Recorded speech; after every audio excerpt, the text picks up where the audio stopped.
Computer, tablet, mobile, laptop અને અન્ય સંસાધનો ઉપલબ્ધ છે, જેમાંથી એક જ ક્લિકમાં એક સચોટ, યોગ્ય, હાલ અને પુરાતન એટલે કે પ્રાચીન સમયની બધી જ માહિતીઓ મળી આવે છે.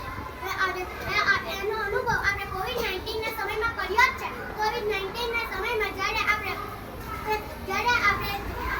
કોવિડ-19 ના સમયમાં આપણે જ્ઞાન કે અભ્યાસની આપ-લે કરતા હતા. તેથી આપણને અનુભવ છે કોવિડ-19 ના સમયનો. આપણે દરેક પ્રશ્નનો ઉત્તર આપણને 1 સેકન્ડમાં જ મળી જાય છે. કારણ કે ટેકનોલોજી માત્ર અભ્યાસ જ નહીં, માત્ર ભણવાનું જ નહીં, પરંતુ ટેકનોલોજીના માધ્યમથી સંગીત, નૃત્ય જેવી કળાઓ, યોગ, ધર્મ,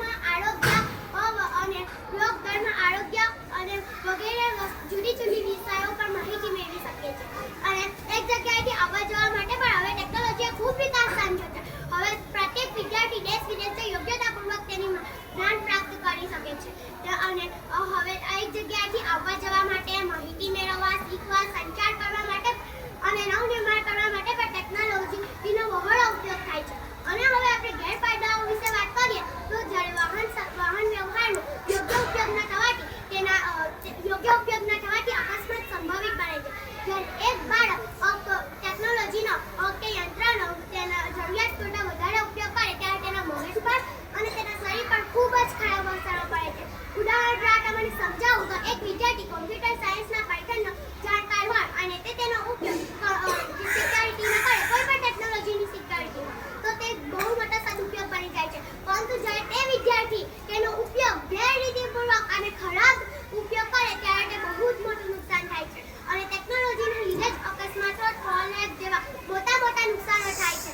તેથી ટેકનોલોજીના દુરુપયોગની એક ઉદાહરણ આપું તો તે તમને કાવ્યપંક્તિ દ્વારા જણાવીશ.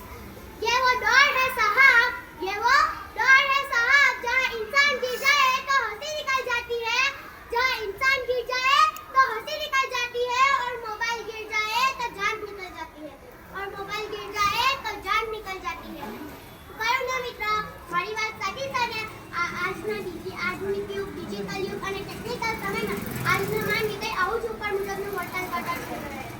અને જો તો હું તમને કહું તો આપણે ટેકનોલોજીનો સદુપયોગ કરીએ ત્યારે તે સારી બાબત છે, પરંતુ આપણે જ્યારે તેનો ખરાબ ઉપયોગ કરીએ ત્યારે તે આપણા માણસને ફક્ત હાનિ જ પહોંચાડી શકે છે.